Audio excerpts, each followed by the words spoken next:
Vamos a hablar de las relaciones de poder.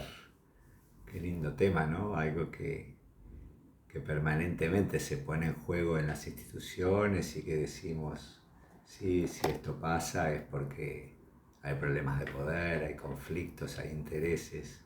Y sí, claro que sí, la dinámica de las instituciones se basa en poder hacer cosas, en poder transformar, en hacer lo que se quiere hacer, cumplir los objetivos y bueno, y cambiar también cuando es necesario, ¿no? Y para eso sin duda se precisa poder. Vamos a tratar de verlo en una perspectiva quizás un poco distinta a la que manejamos normalmente, donde vemos el poder como algo concentrado en unos pocos, en sectores poderosos que definen y determinan todo y frente a los que no podemos hacer nada. Hay una parte de esa que es cierto, pero me parece más útil pensar el poder como una capacidad que tenemos las personas, una capacidad para hacer cosas, para tratar de influir sobre otros, y sobre esto vamos a tratar de meternos un poquito más a fondo. Porque esa capacidad se ejerce cotidianamente. La ejercemos en la familia, en las relaciones entre amigos, en el cotidiano del trabajo. Y por lo tanto hay una dinámica permanente, cambiante, según los ámbitos.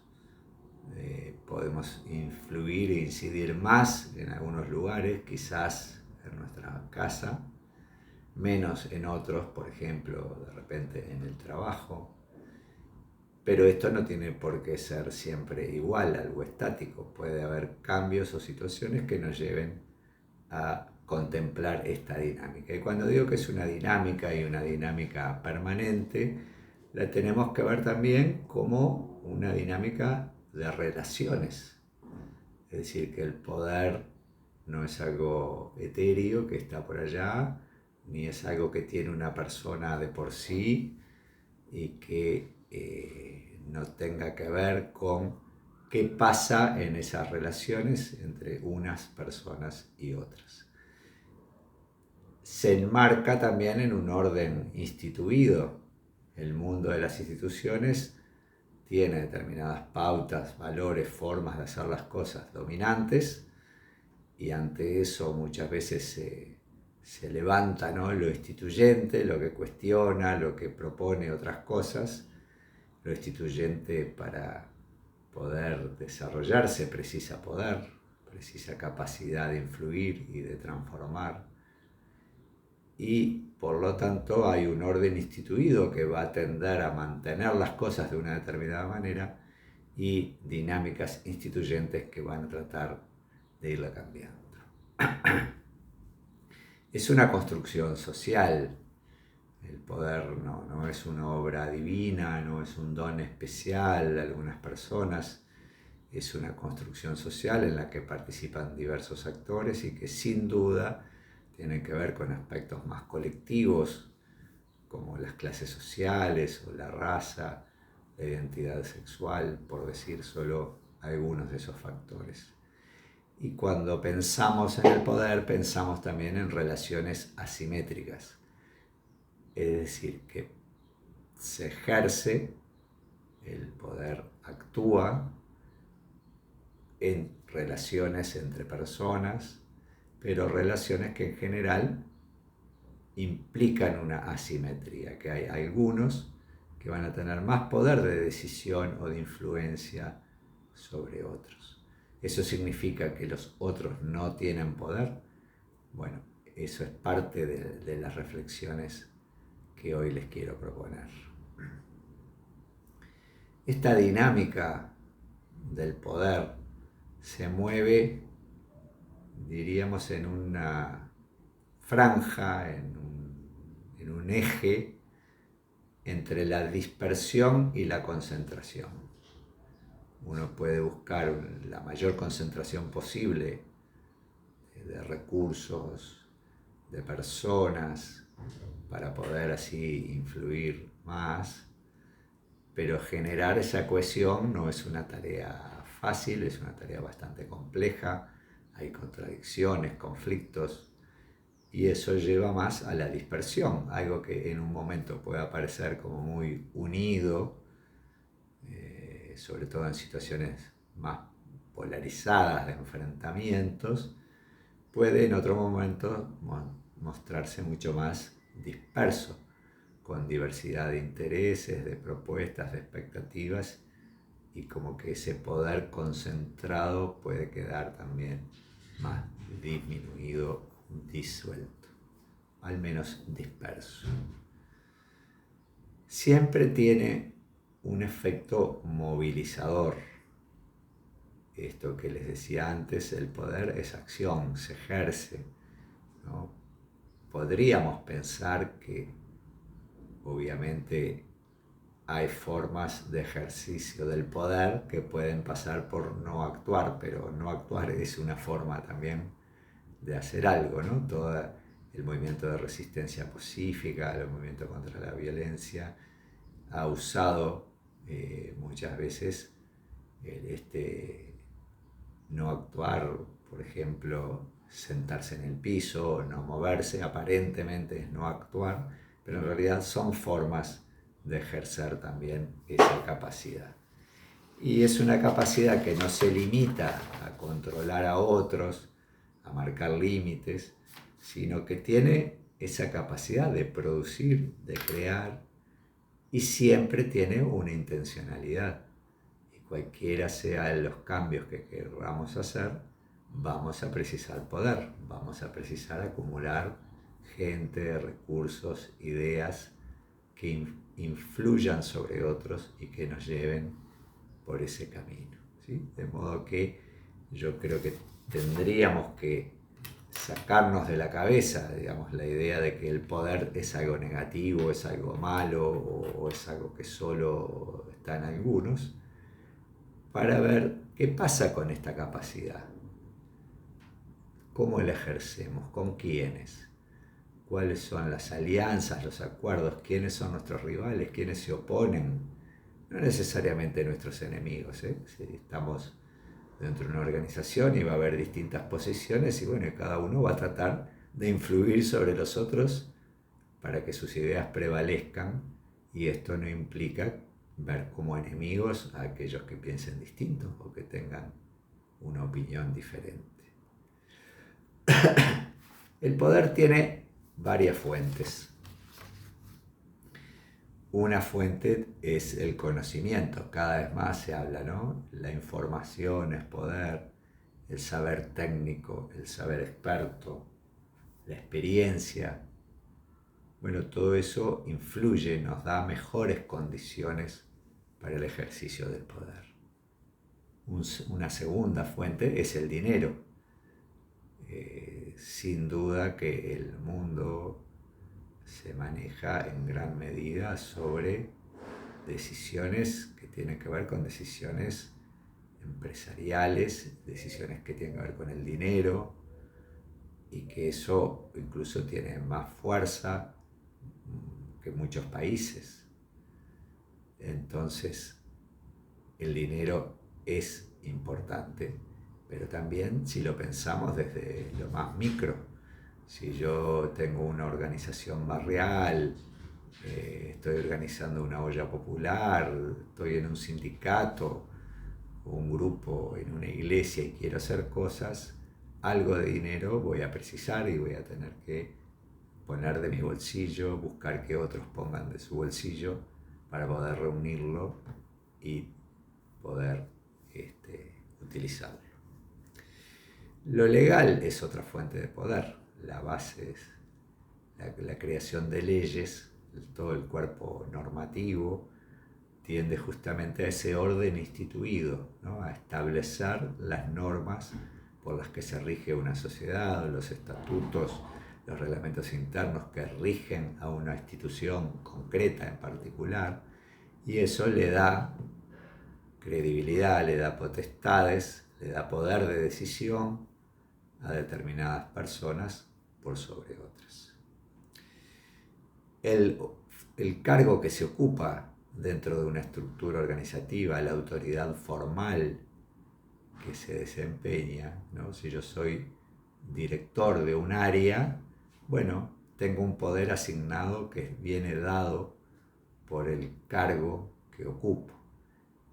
Cómo lo haga, cómo lo ejerza, le dará mayor o menor fuerza, poder, credibilidad a ese cargo que ocupo. Otro aspecto son las cualidades personales. Obviamente no todos esperamos lo mismo de las personas, pero generalmente quien tenga mucha facilidad de palabra o genere rápidamente empatía, sea bien visto por la gente, tenga una buena reputación, digamos, es probable que tenga una capacidad de influir mucho mayor que aquel que genere rechazos. Pero bueno, a veces hay personas que generan rechazos en determinados ámbitos para acumular más poder y generar más cohesión en otros, en el entorno en el cual se están moviendo o manejando más directamente. La tradición también puede ser una fuente de poder. Pensemos, por ejemplo, en las iglesias o en organizaciones de muchos años, donde hay ciertos rituales, costumbres que vienen dadas por una tradición y que eso define en algunos aspectos, bueno, quiénes son más escuchados que otros o quienes pueden acceder a ciertas funciones de autoridad. También las alianzas que se generan. Yo puedo ser un grupo relativamente chico que esté impulsando un cambio, pero si voy logrando convencer a otros y hacer alianzas con otras organizaciones similares, ya puedo tener más fuerza. Y si por ahí logro alguna que tiene un poder mayor, tanto más será. De modo que volvemos aquí a estos aspectos más dinámicos del poder que son fundamentales. Y sin duda la fuerza es un modo de ejercer el poder, la fuerza que como madres o padres utilizamos muchas veces con nuestros hijos en el disciplinamiento, la fuerza del poder policial, del poder militar, el uso de la fuerza es una parte de los poderes del Estado y que se ejerce bajo determinadas condiciones que pueden llevar a situaciones de dominación, de sometimiento. Según el tipo de organización también pueden predominar más algunas fuentes que otras. Unas pueden ser tener esquemas más verticales y autoritarios, otras pueden buscar funcionamientos más colectivos o participativos, donde se da entonces una mayor distribución del poder y se busca a través de la formación de la gente y su incidencia en las decisiones que se tomen. Algunas características más, y ya para ir terminando en estas reflexiones acerca del poder y las relaciones, tomar en cuenta de que hay siempre una intencionalidad.